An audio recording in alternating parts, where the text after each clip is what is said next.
Hello, everybody. We are here at Covenant Tulsa with Star Wars LCG tournament. We are picking some highlight games from the event to post some Star Wars games. I am Zach. And I'm Tim. And on the left, we have Ben Ruggles. On the right, we have Jeremy Bright. Is it Jeremy Bright? I was thinking other Jeremy. Yeah. All right, so we have Ben versus Jeremy. It looks like we have the Rebel Alliance versus Scum and Villainy. And the Rebel Alliance deck is going to feature a lot of the new objectives from the Rogue Squadron cycle. Hopefully we may or may not see something new from Jeremy. I feel like he might be running. Yes, he is running Standard Sith, which is he's brother of Kindle, someone you'll see on the channel quite a bit too. And he's running the juice. So we'll see if the new pilots have what it takes to take down the old standard. Now, on the Rebel side here, we have Mobilize the Squadrons, which is the one that removes an extra focus each turn, which is standard. After you refresh, yep. After you refresh. It also has Trench Run in it, so that's interesting. He might be going for that something similar to that World Champions deck. Maybe not. Minus the Ewoks? We'll see. There might be Ewoks. We just don't see them. All right. Then he's got Defense of Yavin 4 over there, standard vehicles.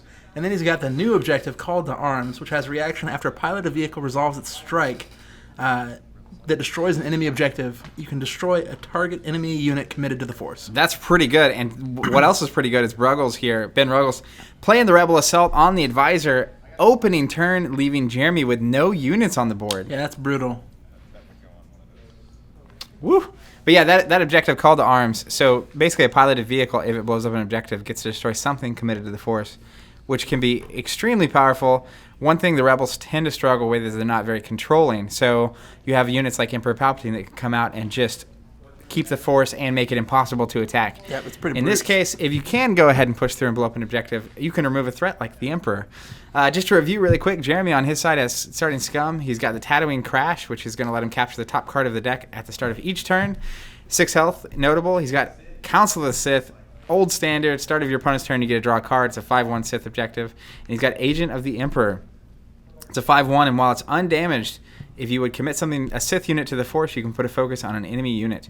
It is damaged, though, because Ben was able to keep balance of the Force going in his first turn thanks to Rebel Assault. So that objective has immediately been turned off. Puts the Astromech on the X-Wing in play right now and is going straight after an objective.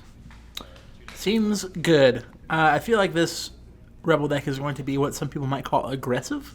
aggressive.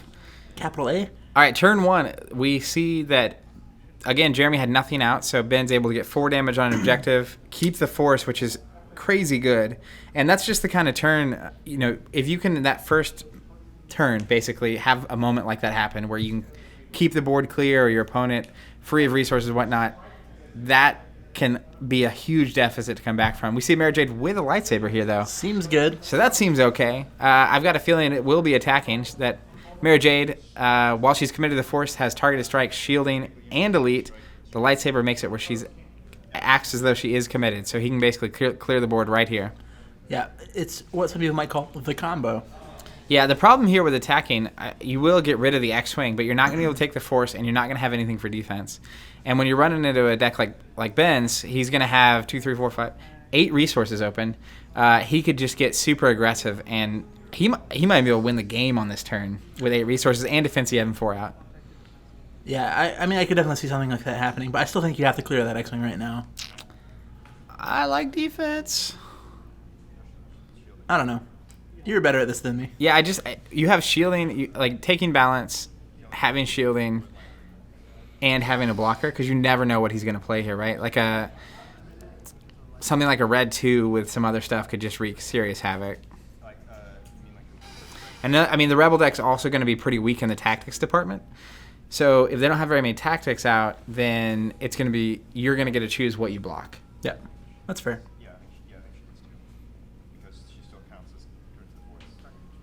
All right, target strike. There goes the X-Wing. So now Jeremy able to clear Ben's board, but again, not going to be able to take balance. Ben's going to get a free damage, which he might use here to blow up. Nope, he's doing it on council. Spreading that damage out so he can just swing in later and then finish them all off at one time. Yeah, and you notice Ben was able to play as much as he did last turn because of defense you have him for, and able to use the 3 resource enhancement there and leave it where he only spent 1, so he now has those 3 again this turn, which just makes for 8 swinging resources.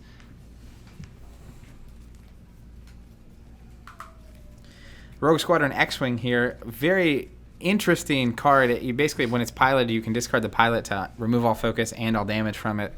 Anytime a unit can double strike is phenomenal. Yeah, seems aggressive.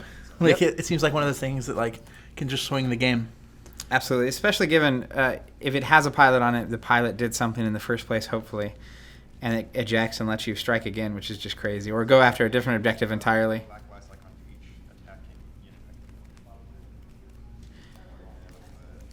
Blue Leader also on the board, which is just one of the best units. He's pretty ever. redonkulous. He has the 2 objective damage, and then when he strikes, he can do 1 to something else, which looks very appealing when you have a 1 health objective on the board. Yeah. I feel like we're going to see some damage being done here this Yeah, game. Ben, even with just 2 units here, again, he's only spending 1 on the command center, so he's going to have 3 open again next turn on that enhancement, unless it gets Utini'd. That'd be funny. That would be hilarious. I don't know that that's going to happen, though. All right, Ben doing some math here.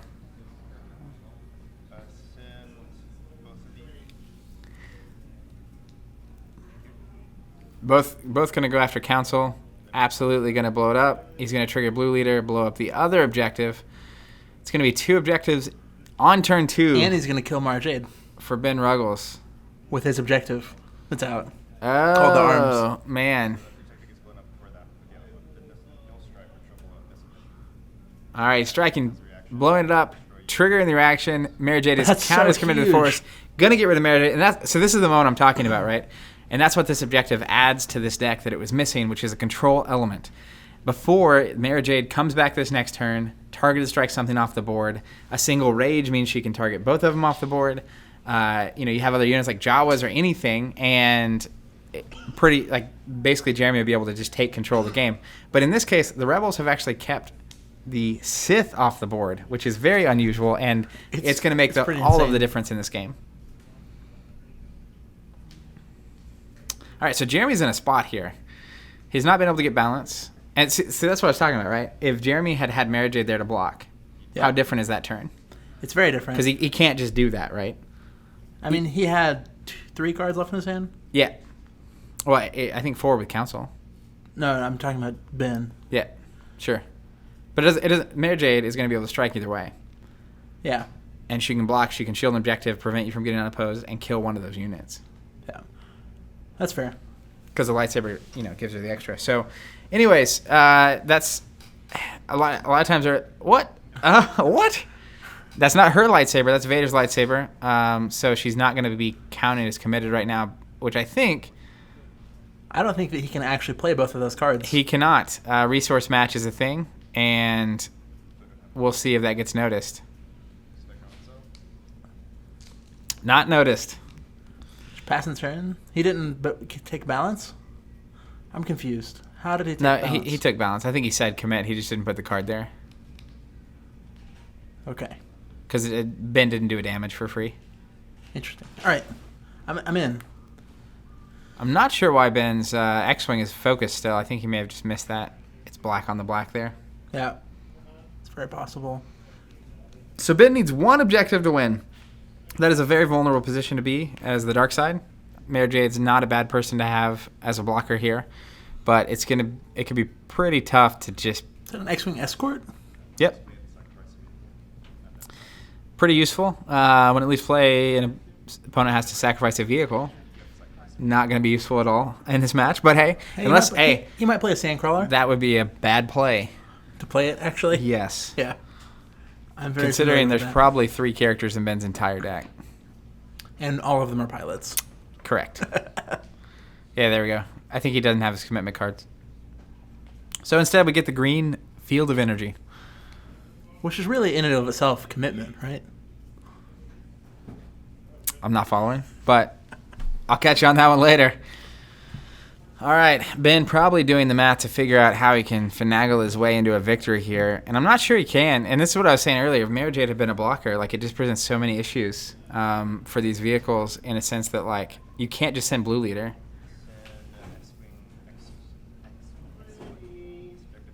X-Wing Escort going at Tatooine Crash. He is not playing very many cards. Nope. Smells like a Rebel Assault. Or 2. That would be brutal. Yeah, he's running 4 of them in the deck. A target opportunity and then have double Rebels, so 1 in this turn, 1 in your opponent's turn. See you later. That is real. Oh, snack bar. That's even better. It's pretty good. Oh, that's brutal. Sorry, Jeremy. That's going to be also still have a Rebel Assault as well. Absolutely. And that would be game because Blue Leader can go in and swing for 2 and unopposed. Brutal. We'll see what happens. I haven't got snack bar in a long time. That's a He's that's back. a good reminder. So he's discarding the pilot to unfocus, and that is going to be brutal. And he wins. All right. They're giving it a call. Woo. Congrats to Ben Ruggles on the win. And I think that's just a great showcase of how fast the Rebels can get it done. That is the definition of aggression. Yeah. And, I mean, I think Jeremy was in that position that Jeremy was in. I don't think he can afford to be aggressive. Mm-hmm. He did remove the unit, but not being able to block just puts you in such a vulnerable position against so many cards. I mean, the game really turned on turn 1 when Ben got rid of the unit. Yeah. And kept the force. And I mean, that was early in the game. The turn 1 Rebel Assault after your opponent played like an Advisor or an Admiral Mahdi was just such a commonly huge move. So pack more protectors is all we can say. We'll catch you guys on the next game of Star Wars LCG from Covenant Tulsa. See ya.